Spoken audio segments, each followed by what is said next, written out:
go fuller screen. Okay, I think we just put the ring light right behind it instead. Oh, there's a countdown.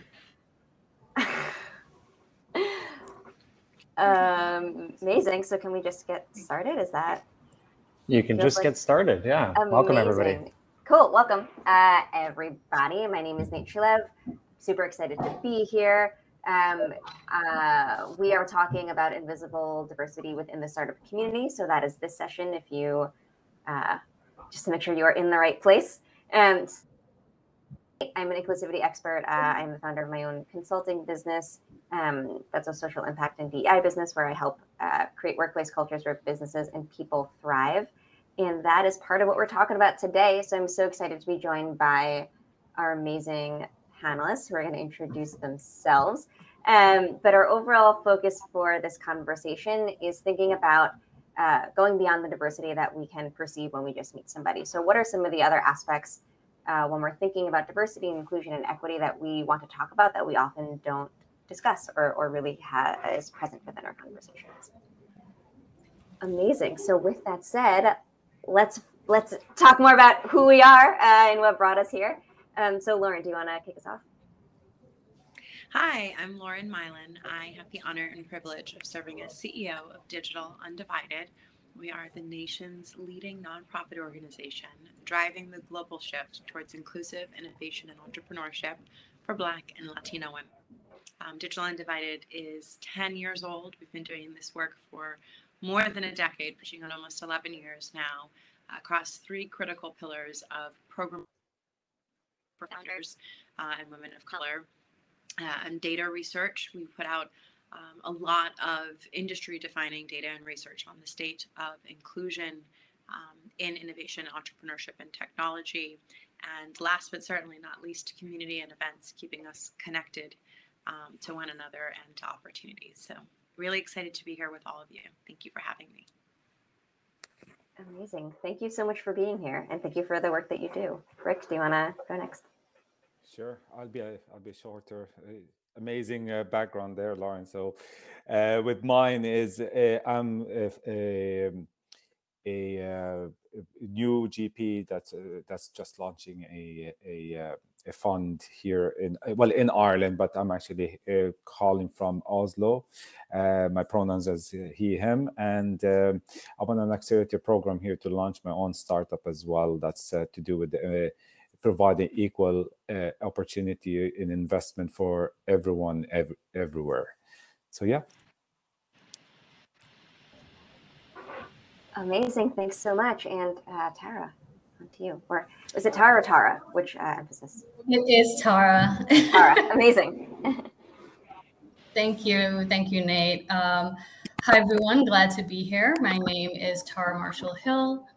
I am founder and CEO of Sindano Health, a data analytics and technology company where we're developing human-first AI solutions to address disparities in mental health outcomes for LGBTQ plus communities through a racial equity lens.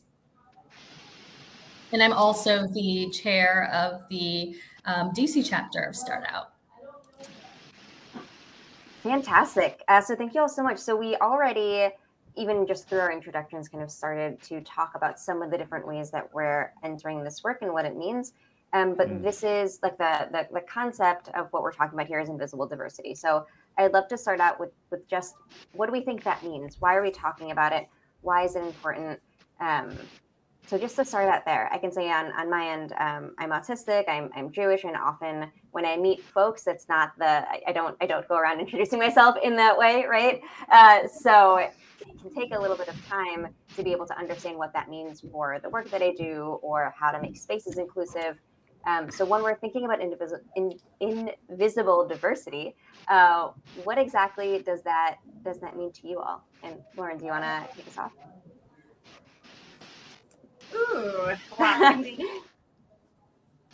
First, I'll say that women of color, especially, have so many hidden jobs and responsibilities in life that improves the lives of those around us, whether that's our children, our spouses, our parents, our immediate family members, siblings, what have you, extended family. We tend to take on a lot because we are capable of that. And it tends to often be at the expense of our dreams, our ambitions, because we only have but so many hours in a day. And so I think that, you know, the invisible diversity, I'll start with from the inside, right? Just being the invisible other jobs that create stress and that compound themselves and that make us not always as available as we would like to be, which then has a direct correlation to opportunities that are both available to us and even our ability to seize them when we. And I think that, you know, women of color have so many lived experiences that are often not by choice, but that fine tune and prepare us for battlefields in a variety myriad of ways, right? Whether that's, you know, battlefields of career and negotiation or working within stereotypes or beliefs or any of these other areas. To me, this is like that invisible diversity of experience with which often doesn't get seen. And so because it doesn't get seen, it's assumed to not exist. And I think that for me is an issue that we work really hard to change and dismantle at Digital Undivided, which is why we do so much critical narrative change work, because I think that even myself, I go back to my very first company that I started when I was 19, was a vineyard and winery in Monticello, Virginia. Made me the youngest self-made wine owner in the country. I had my first child at 22. I was building the business while I was in college at FIT.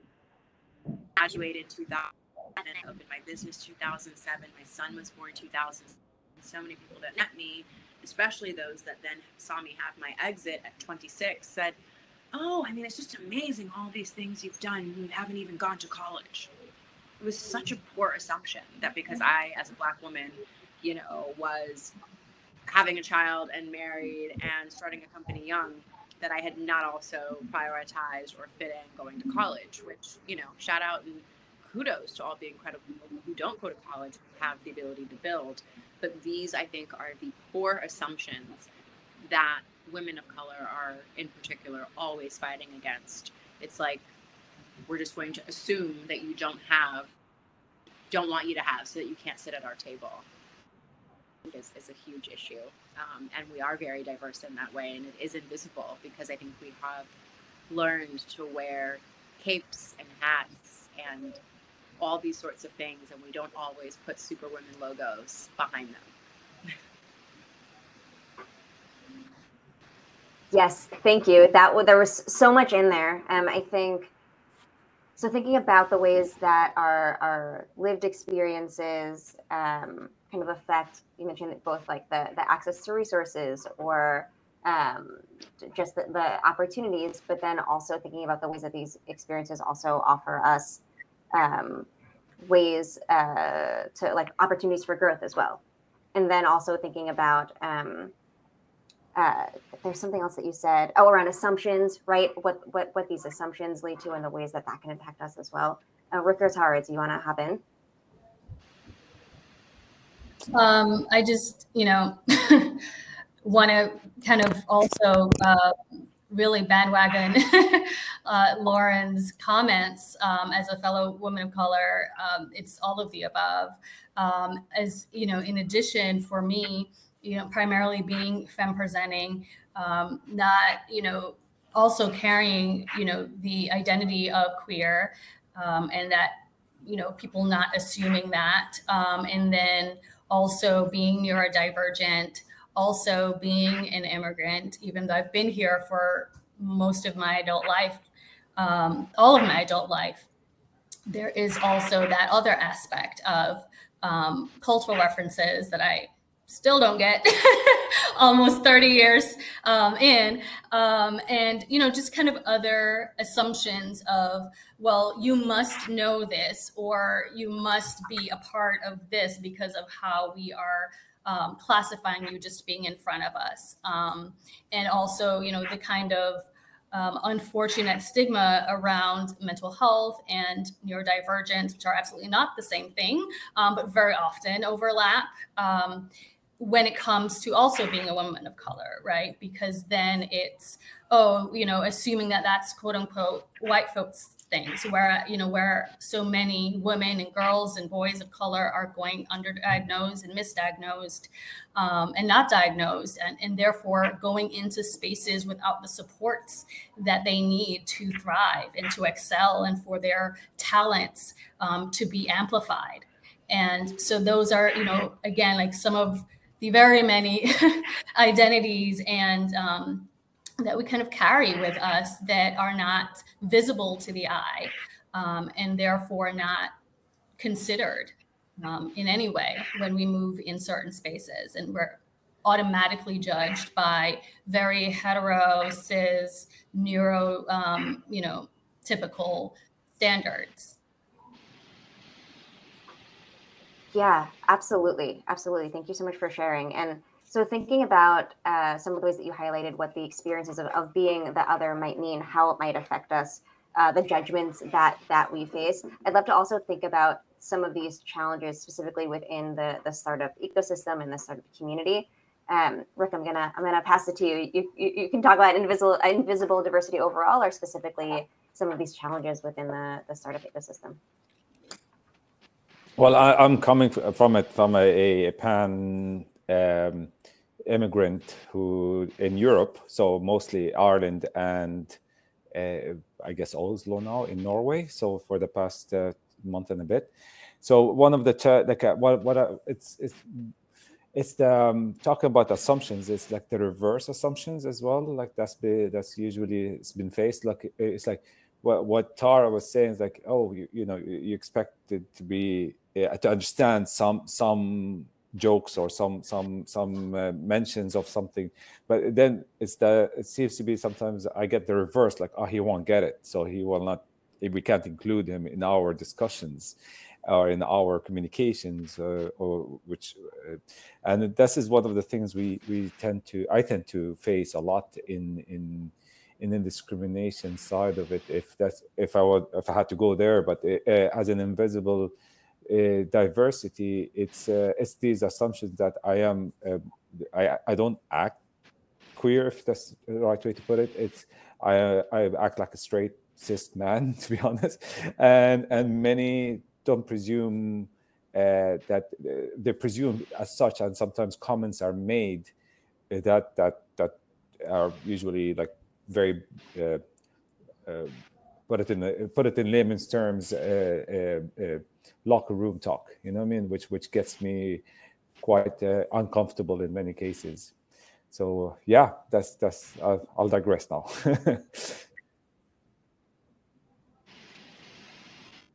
Yeah, well, so thinking about the spaces, I guess, that we have access to, where you mentioning locker room talk, right? What are some of the ways then that we would want to address invisible diversity?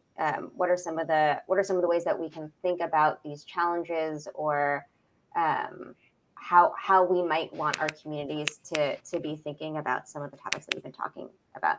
And Lauren, do you wanna start off with this? It's okay if not. Because the alert went off at this point. Yes.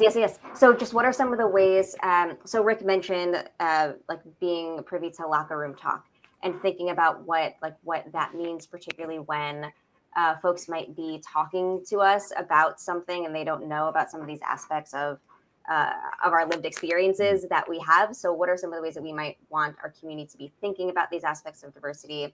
How can we address some of the challenges that we've been talking about? You know, I think through respectful, open, curious conversation. I think that it's really unfortunate that most folks don't feel comfortable having conversations that they think be or become, interrogations, or, I think everyone looks at curiosity in a different way. And I hope and I pray in many respects that we move past that, and that people learn that it is okay to ask almost any question as long as it is posed in a respectful manner. So when everything happened and George Floyd was murdered, so many of my non-minority friends called me and said, "Lauren, what do we do?" or texted me. And I say, well, we should meet. We should sit down. We should be together. We should have a conversation in a safe way. It shouldn't be a text solution. I'm not going to just send you a link. And then there was hesitation around their questions. And I am your Black friend. I am a woman. I am a mom. You can ask me anything you'd like to know, as so long as it's respectful, right? I've had conversations with people around using derogatory language, including the N-word. Lord knows that there are some that still don't understand why it is not acceptable for non-minorities or non-Black people to use it, and the context in which some people in the Black community do use it. And again, I've had that conversation a variety of ways. Sometimes it goes left. Sometimes it's actually quite productive. Sometimes it's turned into a really philosophical, thought-provoking conversation, decoding hip-hop lyrics and slavery and having like really transformative conversations. But I think if folks who think they have the answers, who are the same people who sit with assumptions, many of whom become the gatekeepers and leaders, continue to lead in that way based upon their assumptions without open dialogue, respectful, open, curious dialogue, I think is very the foreseeable future.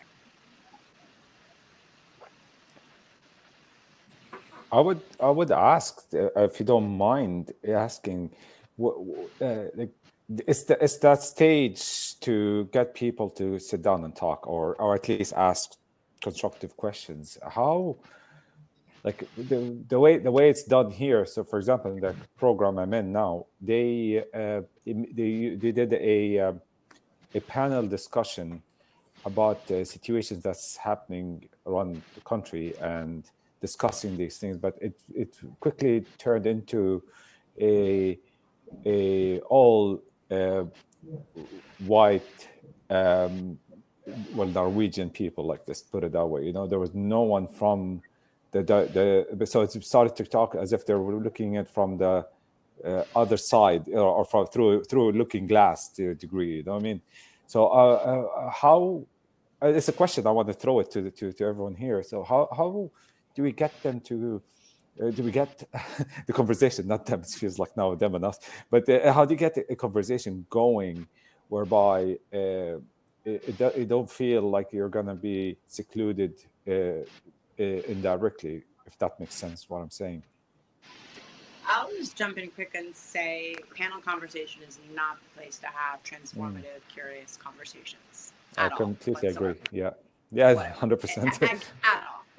Lights, camera, action. If you've got press, if it's a conference, if somebody's tweeting it, the amount of apprehension, especially right now in the digital age of, taking a picture of you. Did you capture everything I said?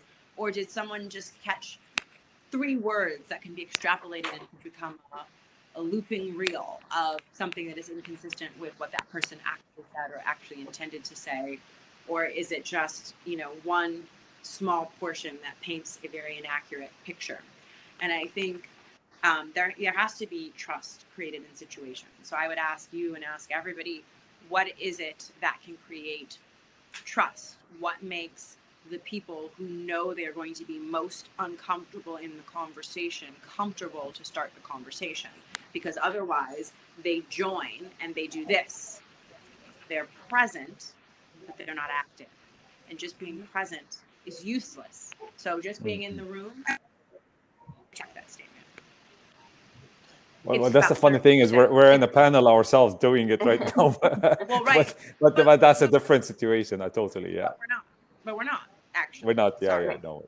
We're having good conversation. Oh no, I fair enough. Yeah. We're here talking about the problem. We are not addressing the problem itself. Right. Yeah, and something. Tara, please. I'm sorry. I just kind of jump back slightly regarding your question around specifically, how is that showing up in this startup community? It really, in those spaces when, investors specifically, or folks who are, working for accelerators or people in those types of positions are constantly assessing the viability of a business or the viability of a founder as someone worthy of that trust, worthy of investment, worthy of amplification of their work. That is really a space where invisible diversity becomes very, very sticky, because really, when they say things like grit, when they use words like ability to execute, I would wager every single mom in America has the ability to execute, has the ability to manage multiple priorities. There are skill sets that may not show up in the slide of the pitch deck, but to Lauren's point, leading with not I'm assessing you and it is perfect. I have all the information to assess you. Leading instead with curiosity. Tell me about yourself. Tell me about why you decided to create this product or service. Tell me why you've chosen to serve this community or to focus on this market segment. Going to the why and leading with curiosity allows people to share more of who they are and allows them to peel away those layers that might be covering the layers of diversity, the layers of marginalization, frankly, that that really wrap around the identities that they hold in that space, and frankly, preemptively address certain things as well. And so again, leading, I really love what Lauren said about kind of curious conversation. And frankly, I would challenge any investors listening to this to lean into that. When a founder comes before you, don't assume you know it all. Don't assume that you have all the information just because you have the pitch deck. Make it a safe space for them to fully show up and lean into their why in ways that they may not be able to work in other spaces. You will, I think, create a very positive experience for that founder. I've heard too many quick stories because of these negative interactions. And I think there are some incredible ideas and services and life-changing products that could be in this world today if those people were able to fully show up as themselves, given value in terms of all of the layers of who they are, and be supported in what they were building. I just want to say quickly that when I say that the people who know they are going to eventually feel the most uncomfortable need to be the ones that feel the comfortable in order to have these conversations, I think what is appropriate for a panel conversation is to maybe ask the audience, if you are a non-minority or if you are, someone who is othered in a particular social set or circumstance, and you have questions where you need to learn, and you know that you will at some point in that conversation highly likely be pretty uncomfortable, what makes you most comfortable? Drop it in the chat. I would love to see that.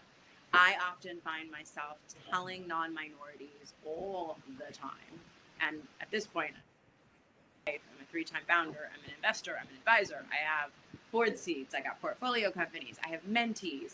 I've learned how to deal with a lot of different people around the same and similar issues. And I always find myself essentially giving the nicest opening welcome that always comes with a really important disclaimer, which is that you are welcome to ask me anything you want about race, about Black, African American, do not say Negro, right? Like, I'm the one who is literally inviting them into the space in that way. and setting the tone to say, hey, I know I'm Black, I know I'm a woman, I know we're here to talk about race. I want to let you know there is absolutely positively no question that you have for me, including the N-word, including all these other things that, you might be scared about, but curious.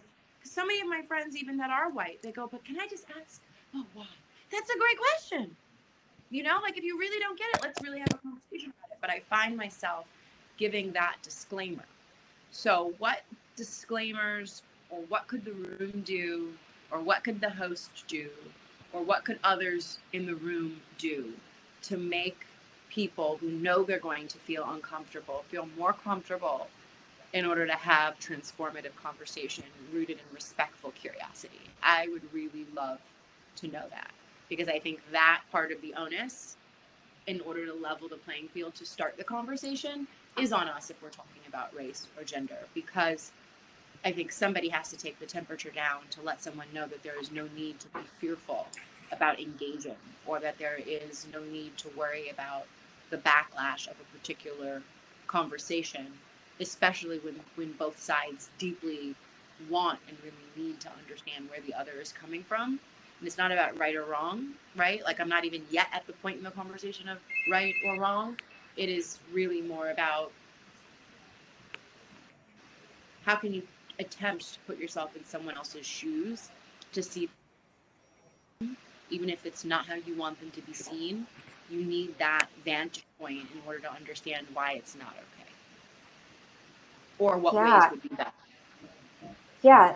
Thank you so much. I love this conversation around respectful curiosity, and also what it even means. Like, how are you preparing yourself even before you're entering the and like how you're preparing yourself even before you're entering the conversation.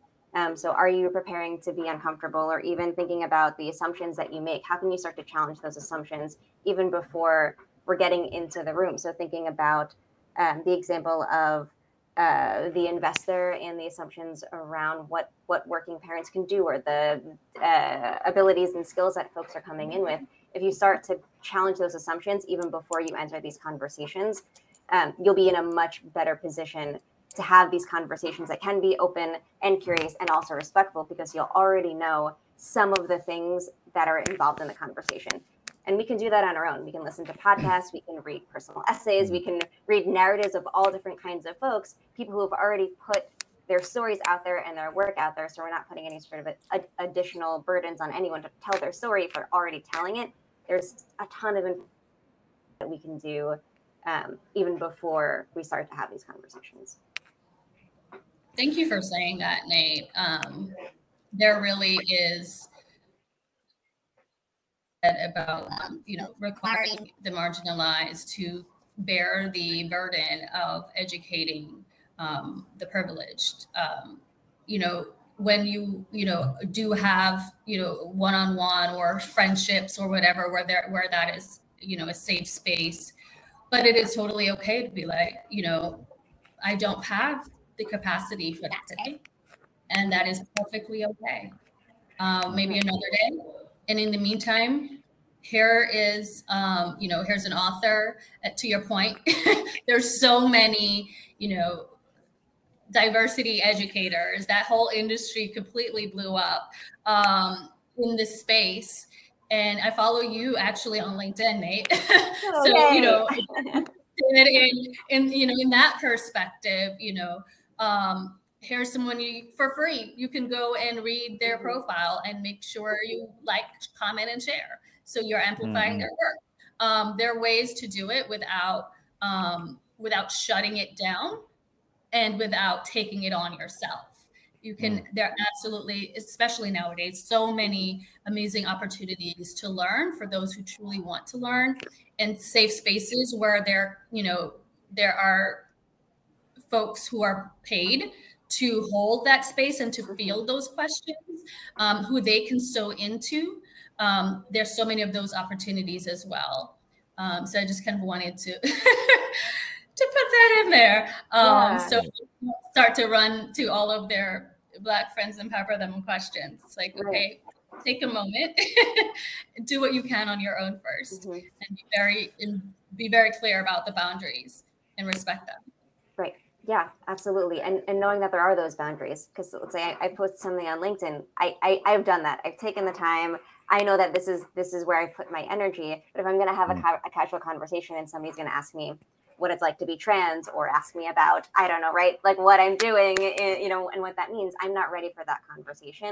And you're absolutely right that respecting folks' boundaries, being curious is the right thing if you want to learn more, and also knowing that there's a time and a place for everyone, and folks have different capacities around it. And I really like what Amber posted in the comments about she doesn't know everything she doesn't know. I mean, that's true for all of us, but very often when you're in certain positions, you can start to feel like you know it all. So it's really lovely to see, an investor share that very clear understanding and self-awareness around, being willing to learn more about the founder in front of her, and being very clear on not knowing what she doesn't know. That's true for us all. Yeah. There's something I want to ask everyone here. One of the challenges I've been facing is the idea of this is why before I say, let me give you some context. What I love about America is everyone's open, and there's discussions. They can be discussed whether it's tough or not. There is that, but in Europe they're much more. We don't talk about this situation. You know what I mean? Like they don't, or at least it's not as simple to discuss it. And there was actually moments in my interviews with some investors through my podcast and through what I'm doing now, that many of them don't feel like they don't feel there isn't a bias towards let's say implicit bias. The implicit bias is closing down. So my question is if you don't mind, Nate, I'm throwing questions at everyone. Is that is the gap between investors, especially now? I'm being more investors. Question is that is there a gap? Is that gap of discrimination or unconscious bias or implicit bias widening or narrowing down in your thoughts? If you look at the numbers, it's widening.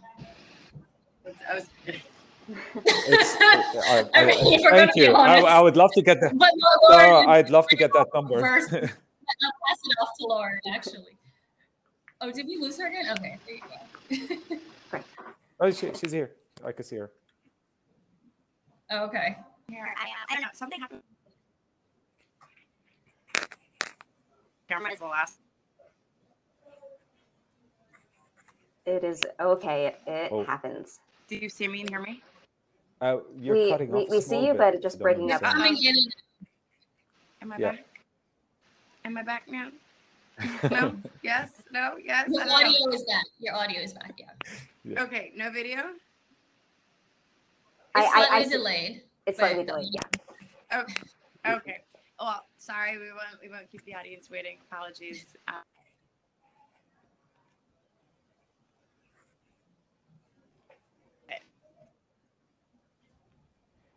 Oh, that's a shame. Yeah, I think we're losing. Oh, but these are such keywords. The one is saying, Lauren. Yeah. I know. You could turn off the camera if it helps with the signal, if that helps. The one I'm saying. Yeah, I think we completely lost her. The bars are showing red. Yeah. Okay. So just from a newer founder in this space, I have years of experience in business, but very much small business, local business, consulting. But tech startup space, as I'm sure you both are aware, is a whole different universe. But my experience aside, because I have not really delved deep into that space, I've just really been very observant. But in terms of the statistics really speak to the fact that it is white.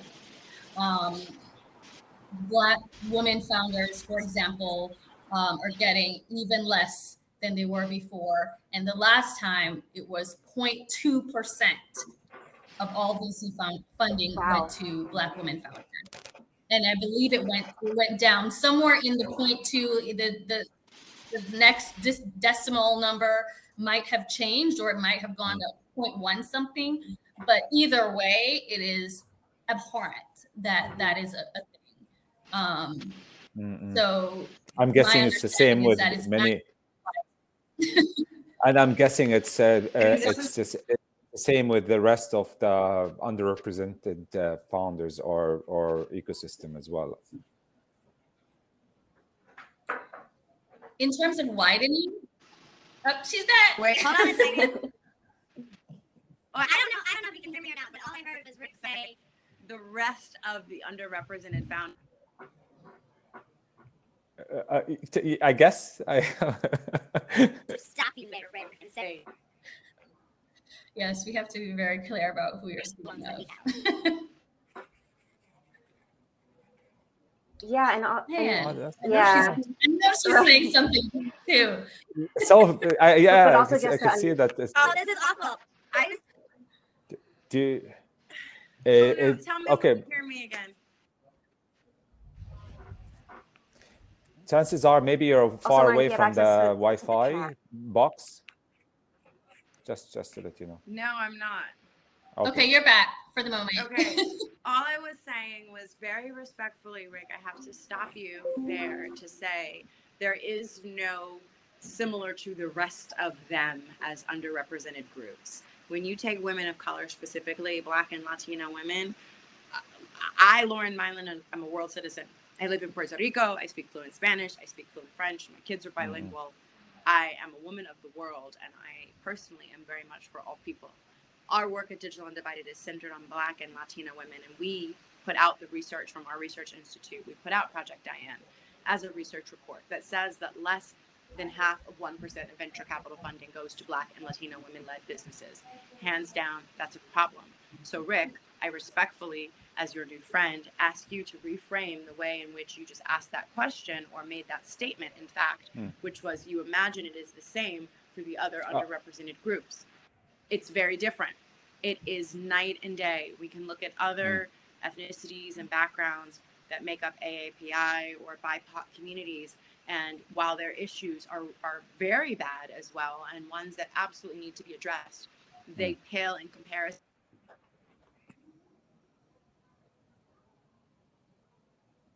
Underrepresentation, undervaluation, underfunding, underaccessibility that is faced by Black and Latino women. We are consistently outsized. You can compare us to so many other races, as I mentioned, that are still outperforming Black and Latino women, even though they also want to see change made. Yeah, thank you so much for highlighting that and for sharing. And I also just want to underscore the intersectionality. So if we're thinking about LGBTQ founders, right, we're also thinking about Black LGBTQ founders and Latinx LGBTQ founders, right? So thinking about, again, all the ways that we're at start out, but also thinking about that this is part of the conversation. So I thank you all for this. And we have about 5-ish minutes left. So I do want to give our attendees if there are any specific questions that folks are asking. I see a question in the chat about microaggression. So for instance, being told, I don't know if you realize your voice as a form of feedback, and the person meaning gay voice, or so many other ways that could be meant. So the panelists don't have to talk about LGBTQ specific microaggressions, but how have you learned to handle that in your careers? I think I'm here now, so maybe I should just go before you. Yeah, go for it. Well, we've got the connection. I tend to nod and smile and ask them the same question they just asked me. It works like a charm every single time. Yeah. And so I can also say in terms of voice, I so often when I'm on the phone with somebody, they'll say, "Are you sure this is Nate?" I didn't expect the Nate to sound like that, and a bunch of other similar things. So I usually just try to emphasize, I am Nate, this is me, and we just try to move on to, so I can assert that like this is who I am, this is my identity. Nates sound all different ways, and then we're able to move on. But it is really important to think about our language, because it can immediately make us feel like we don't belong in a conversation, and it can immediately create that distance. We've been talking a lot about safety in conversations, what it means to be respectful and be able to have these trustworthy conversations. And if you are already starting the conversation from that place, that makes me feel like you are not a safe person for me to speak with. We're not going to be able to build from that. So really thinking about being mindful of our language and being able to like redirect is to know the kinds of things, again, really being able to be prepared to enter conversations before we get into them. Yeah, and I will also say that microaggressions can be nonverbal, right? Facial expressions say a lot, a lot. Body language says a lot.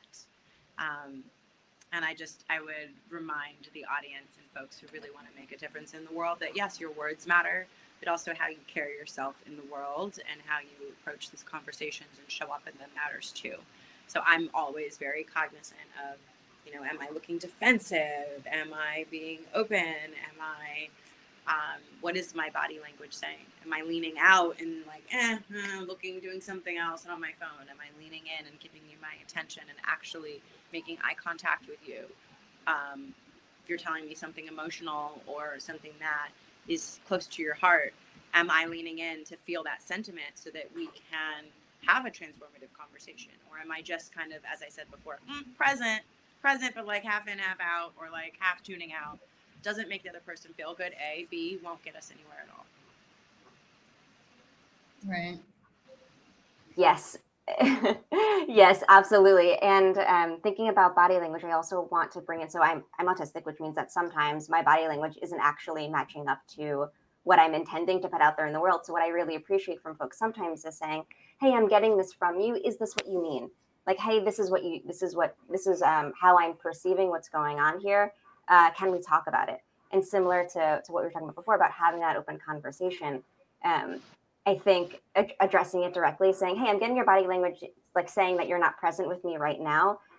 What's going on? Is there, do you need a snack and then we can come back? Like whatever it is. I think it's a great point about being able to widening our understanding of the ways that these aggressions show up and what that means and how we can address them. Rick, do you wanna hop in? We have 3 more minutes. The line is a bit cutting, so is there a question? Sorry. Just if there's any, we were talking about microaggressions and also aggressions and the ways that those manifest in not so micro ways. It's hard to, like, microaggressions is I just take them with a grain of salt if that's the case. But many people did. It's a human nature to have such emotional responses in many cases, no matter what it is, the situation, whether it is within our context of what we're saying or a completely different topic. It's just a stand. All you do is how to do, like, go beyond that and get into it, diffuse it if there's an opportunity to do that. That's if I'm not a good.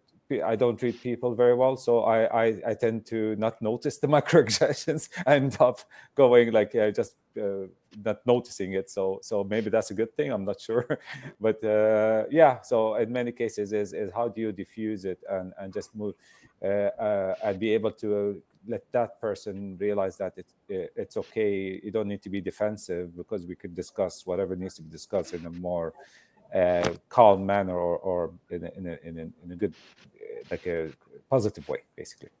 Amazing. Yeah, thank you. Thank you for sharing. So we are at the end of our session time.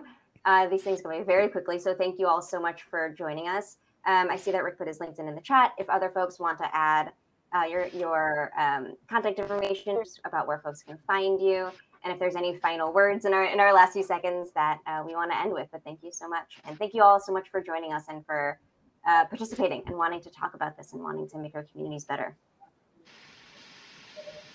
Just happy to be here and grateful to be having this conversation and for this conversation to be broadcast so that others can continue this conversation in their spaces. I just hope that we're able to shift things even within the LGBTQ plus community to really even start to look inward in ways in which those things are still being perpetuated and how we can address them. Absolutely. Great. Thank you so much. DJ, did we just end this? I don't know. Yeah, I'm like reading all of the chat. So when you see me looking over here, it's not because I'm not engaged, it's because I'm reading the chat. Thank you for having me. Fantastic. It's so nice talking to you all. Seriously. Bye. Take care. Thank you. Bye. Bye-bye.